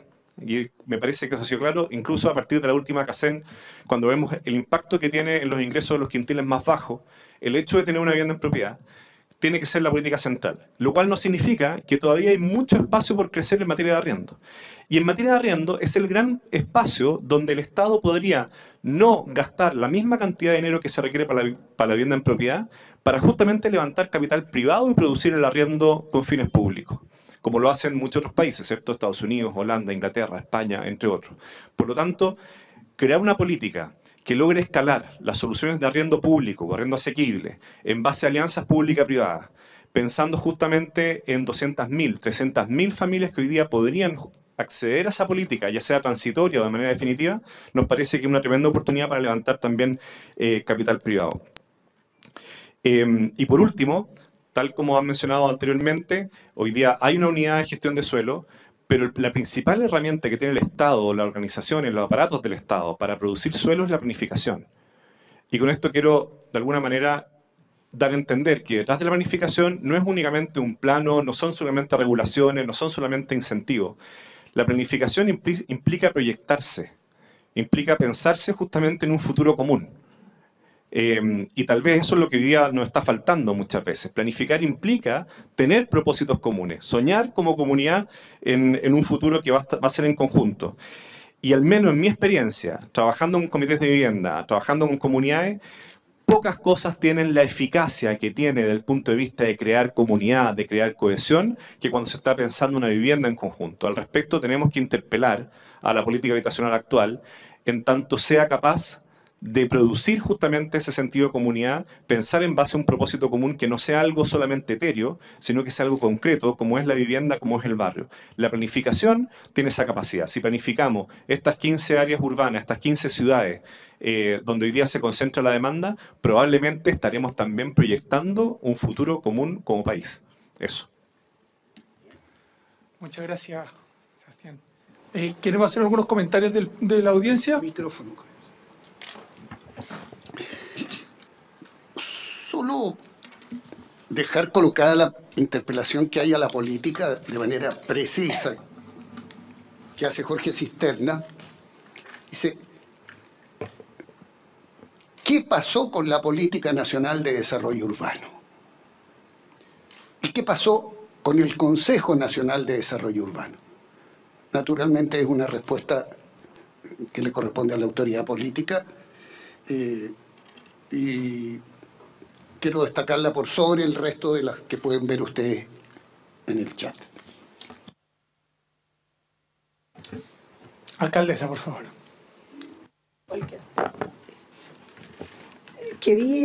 Tuve la oportunidad de estar mirando el chat también de preguntas y había una pregunta que creo que la hizo Patricio Gross respecto del tema de las expropiaciones y de cómo también trabajar con ese sistema para efectos de obtener suelo.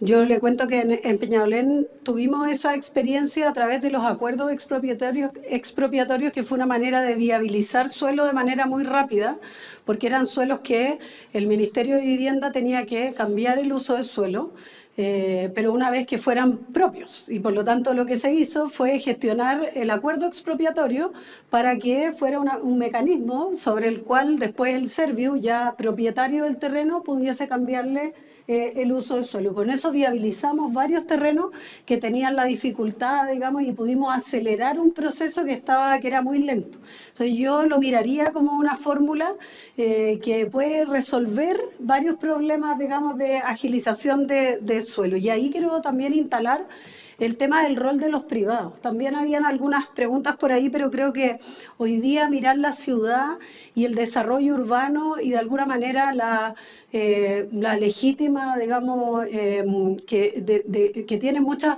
propietarios inmobiliarias que están ahí, yo diría, engordando sus terrenos para que algún día alguien, digamos, tenga mayor plusvalía y alguien se los compre, que uno podría decir, bueno, cualquiera legítimo derecho, digamos, a lucrar de tu patrimonio, pero hasta que el Estado considera, en el fondo, de que hay bienes que son mucho más importantes desde el punto de vista de proteger en el ámbito del derecho cuando se habla del derecho a la ciudad. Y yo creo que ahí tiene que haber límites, ¿ah? Y en ese sentido, límites o quizá de alguna manera fórmulas, incentivos, no solo con la ley de integración, sino que otra, donde los propietarios entiendan que parte de su contribución a la ciudad es destinar parte de esos suelos a bien público. ¿Ya? Y estoy hablando, pueden ser viviendas con subsidio, puede que salgan a resolver otros problemas. A veces una ciudad tiene otros problemas, no necesariamente de vivienda, sino que de equipamiento, de infraestructura, etcétera. Y por lo tanto yo creo que cuando alguien tiene suelo en una ciudad y que solo se le permite, digamos, estar lucrando con él ad eternum hasta que llegue alguien y se lo compre al mayor precio posible. ¿Y saben por qué lo digo? Porque en el caso de Peñalolén es bastante emblemático, porque Peñalolén es como cuando decimos, cuando en el Servio siempre decían antes que si funcionaba en Peñalolén, funcionaba en Chile, porque era bien parecido a lo que pasa en el resto del país, tiene una conformación, digamos, respecto a los precios del suelo y otros. ¿Y qué es lo que ocurre? Que en la medida que Peñalolén ha ido progresando, donde hemos desarrollando proyectos ya hace muchos años de infraestructura, dotándolo de servicios, dotándolo de CEFAM, colegios, infraestructura deportiva, sube el precio del suelo. Entonces lo que no puede ocurrir es que las familias que viven ahí queden excluidas y le diga yo no sabes que tienes que irte a vivir a la periferia porque aquí el suelo ya a ti no te acoge, ¿ah? Para ti no es para otros que vienen de otro lado y que tienen la posibilidad de comprar un precio mucho más caro. Y lo que tenemos que hacer es al revés, es como cuando una comuna progresa, le va bien, cómo esa comuna logra entonces que sus habitantes se puedan quedar en esa comuna para recibir los beneficios de ese progreso y de ese desarrollo. Y yo creo que eso es una fórmula que tenemos que buscar la manera legislativamente, digamos, normativamente, para que eso ocurra, porque hoy día lo que ocurre es todo lo contrario. En la medida que una comuna, por eso decía lo de que el Servio compre suelo donde van las líneas de metro, a donde hay una línea de metro sube la plusvalía inmediatamente, y entonces va excluyendo a ciertas personas de la ciudad. Y todo lo que tenemos que hacer es todo lo contrario, y un poco lo que decía Alejandro al principio, que es como estos excluidos, al final uno los excluye porque los manda para afuera, y así ha sido durante mucho tiempo. Y nosotros la experiencia que tenemos en Peñalolén ha sido todo lo contrario, es como ir contracorriente, ir buscando suelo, ir diciendo, ¿sabe qué más? Aquí hay que comprar ahora, visibilizando lo que va a pasar en el futuro, y uno dice, ¿sabe qué más? Aquí este suelo hay que comprarlo ahora porque vamos a tener una oportunidad, porque vamos a hacer un desarrollo. Y yo creo que esa es la mirada que hay que tener, sobre todo en la ciudad, cuando el suelo es escaso y cuando ya van quedando pocos espacios, y por supuesto el rol de los municipios es fundamental. Lo hemos conversado con Déficit Cero muchas veces, de que aquí el rol local es infinito, a pesar de que las normativas y todas las cosas que nos limitan, a la voluntad política, digamos, de un alcalde o alcaldesa en este tema es fundamental para avanzar en el desarrollo de proyectos. Eso. Senadora Jimena Rincón. Bueno, muchas gracias. Quiero agradecer a todo el equipo que hace posible este espacio, que la verdad es cuando lo pensamos hace un buen tiempo atrás, creo que no lográbamos dimensionar la importancia que tenía. Y yo quiero agradecerle a todos los expositores de hoy, a Alejandro, a Carolina, a Carlos, a Sebastián, porque este es como el primer encuentro ya oficial de este Congreso Ciudades, que tiene 10 espacios de conversación y que termina en noviembre. Y que tiene mucho trabajo detrás. Aquí hay dos caras, ¿no es cierto?, que están mostrando parte de lo que es, pero hay mucho equipo detrás de este esfuerzo. Y cuando los escucho a ustedes, digo, bueno, yo creo que tenemos muchos más puntos de encuentro que desencuentros. Y quiero llevarlo a algo que hoy día se debate en el país y que es muy importante, que tiene que ver con la seguridad social. Cuando uno piensa la seguridad social, por lo general piensa en pensiones, pero la verdad es que la seguridad social tiene 3 dimensiones: pensiones, salud y vivienda. Y esto lo conversaba hace varios años atrás con el director de Arquitectura de Madrid. Si uno fuera capaz de resolver el tema vivienda no como casa, sino que como barrio, como ciudad, que es lo que decía Alejandro al principio, la importancia o el peso de la pensión sería mucho menor. no sería tan angustiante, porque si cada ciudadano y ciudadana tuviera resuelto el tema de los servicios, el tema de la salud, el tema del transporte, el tema de la recreación, el costo y el tema de la vivienda, del hogar, el costo de su pensión o la importancia de su pensión sería menos angustiante, porque el resto estaría resuelto. En la medida que no somos capaces como sociedad de resolver esos otros temas, obviamente que el peso de la pensión cuando uno llega a la edad, a la tercera edad o a la edad de pasivo, entre comillas, es muy relevante. Y creo que eso es algo que en las exposiciones de ustedes está presente. Quizás la que más lo baja a piso es la alcaldesa, por lo que ella vive en el día a día. Pero cada uno de los otros expositores obviamente lo logra dimensionar. Y ahí la pregunta es, ¿qué es lo que queremos ofrecer a las y los ciudadanos? Y yo creo que lo que debiéramos ser capaces de ofrecer a las y los ciudadanos no es un techo, sino que una ciudad que sea capaz de resolver y responder a estas demandas. Y ojalá en el proceso de estos 10 encuentros podamos, en los 9 que nos quedan, incorporar a un actor que yo creo que tiene razón Alejandro, tiene que estar en esta mesa, que es la industria, porque es un componente básico y fundamental. Tenemos a la sociedad, tenemos a la política, tenemos a la academia, nos falta obviamente la industria, para que esta conversación tenga una dimensión distinta. Y poder ocupar todos los elementos que permiten dimensionar la problemática y ponerlos encima de la mesa. Alejandro decía, porque los 650.000 ya como que todos nosotros lo sabemos, ¿no? Es parte de... el costo involucrado es brutal y la dimensión territorial, y gracias por ocupar a Talca, que es comuna de mi región, también hace que uno pueda dimensionar el tamaño del desafío. Pero no es un tamaño del desafío que se acota, porque cada nueva familia hace que esto crezca digamos, en la demanda. Y por lo tanto la planificación es tremendamente importante. Tenemos 650.000 hoy día, mañana son 651.000 y vamos sumando. Entonces, lograr articular esto es fundamental y el sentido de este espacio es que estos 3 actores o 4 actores hablen y logren entre todos construir una mirada compartida.